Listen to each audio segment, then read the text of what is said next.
अस्सलामु अलैकुम वरहमतुल्लाहि ताला वबरकातुहू। मुअज़्ज़ज़ सामिईन हज़रात, आज क़ुरबानी के हवाले से मैं चंद अहम बातें आपको बताना चाहूँगा। सबसे पहले अपनी गुफ्तगू के आगाज़ में मैं आपको क़ुरबानी के हवाले से ये बात बतलाना चाहता हूँ। अक्सर लोग कंफ्यूज में रहते हैं और वो मशकूक रहते हैं कि पहली क़ुरबानी किसके नाम से की जाए।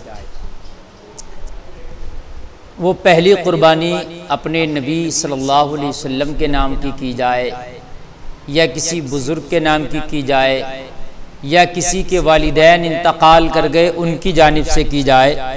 आया पहली क़ुरबानी किसकी तरफ से करें? बहुत से लोग इसमें कंफ्यूज रहते हैं और बड़े शक व शुबहात का शिकार रहते हैं।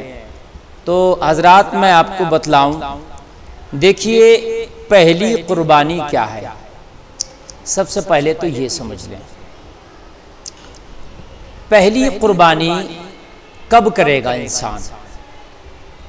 तो क़ुरबानी करने के लिए जब वो मालिक निसाब हो जाता है, उसका माल निसाब को पहुंच जाए, वो चाहे किसी भी उम्र में पहुंचे, यानी वो चाहे जवानी में पहुंच जाए या बुढ़ापे में पहुंच जाए, उसकी उम्र चाहे 20 साल हो या 50-100 साल हो, जब वो निसाब को पहुंचेगा तो उसके ऊपर क़ुरबानी वाजिब होगी। और जब क़ुरबानी वाजिब हो गई इंसान के ऊपर, यानी इतना माल है उसके पास कि अब उसके ऊपर क़ुरबानी वाजिब हो गई, तो जिस साल क़ुरबानी उसके ऊपर वाजिब हुई उसी साल जो वो क़ुरबानी करेगा उसकी पहली क़ुरबानी कहलाएगी। अब सवाल ये पैदा होता है कि ये पहली क़ुरबानी वो किसके नाम से करेगा? वो अपने नबी के नाम से करेगा या अपने वालिदैन के नाम से करेगा या कोई इंतकाल कर गया मरहूम या मरहूमा उसकी जानिब से करेगा? तो हजरात मैं आपको बता दूं, देखिए क़ुरबानी इंतकाल शुदा लोगों पर, जो लोग फोत हो गए उन पर क़ुरबानी वाजिब नहीं है, इसलिए कि इंतकाल करने के बाद सारे आमाल उनसे जो शरीयत के तकाज़े हैं और जितने भी मामूलात हैं सब उनसे उठा लिए जाते हैं। जितने भी मामूलात हैं, फ़र्ज़ है, वाजिब है, सुन्नत है, वो सब ज़िंदगी में है। तो क़ुरबानी जो है वो ज़िंदा लोगों पर वाजिब है, ना कि मुर्दा लोगों पर। जो इंतकाल कर गए उन पर वाजिब नहीं है। अब जो ज़िंदा है, अब अगर पहली बार मालिक निसाब हुआ इस वक्त, तो उस साल वो जो क़ुरबानी करेगा पहली क़ुरबानी कहलाएगी। हर साल उसके पास माल है, मालिक निसाब है, तो वो हर साल क़ुरबानी करेगा।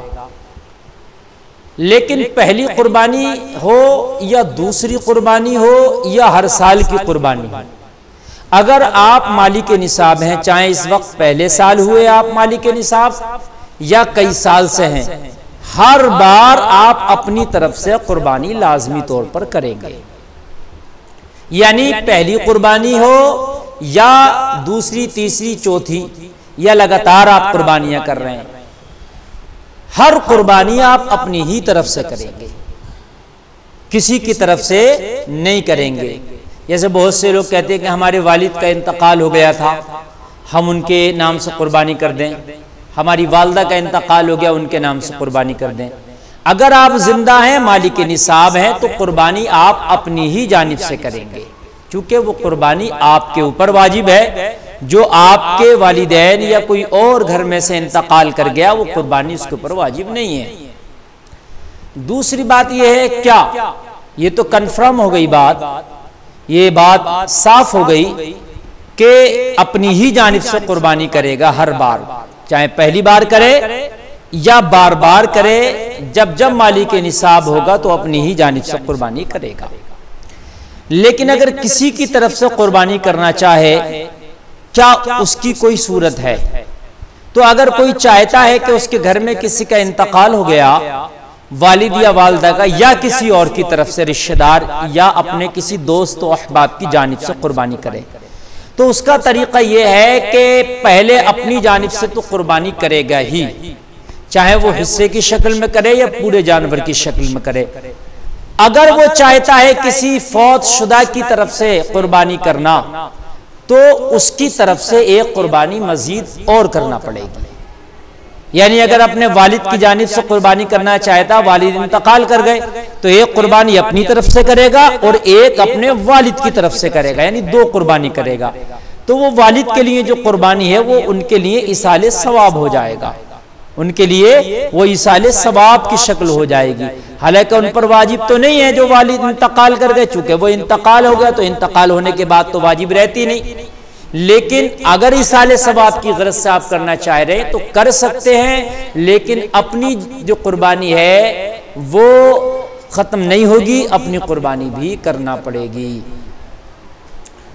दूसरी बात यह है, अगर कोई जैसे जानवर में, बड़े जानवर में 7 हिस्से होते हैं, तो अब लोगों ने 5 हिस्से कर लिए या 6 हिस्से कर लिए, एक हिस्सा बचा।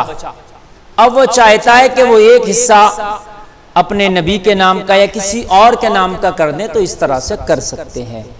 यानी जो 7 हिस्से की गुंजाइश बड़े जानवर में है, तो आपके जितने हिस्से हो रहे हैं वो कर लें, और आप अपने किसी मरहूम की जानिब से या फिर कोई प्यारे आका सल्लल्लाहु अलैहि वसल्लम का नाम लेकर करना चाहे तो फिर उसमें वो हिस्सा डाल सकता है, शामिल कर सकता है। ये तरीका है कुर्बानी का। लेकिन अगर कोई ये चाहे कि मैं एक कुर्बानी अपने इंतकाल करने वाले की तरफ से कर दूं, वही पूरे घर की तरफ से हो गई, तो ऐसा नहीं होगा। अच्छा, कुर्बानी जो है, अगर एक घर में बाप और बेटा है सगा, और बाप अलग कमाता है, बेटा अलग कमाता है, दोनों का कारोबार और इनकम अलग है और दोनों अलग रखते हैं, तो फिर वो दोनों कुर्बानी अलग अलग करेंगे, एक कुर्बानी से काम नहीं चलेगा। वल्लाहु ताला आलम।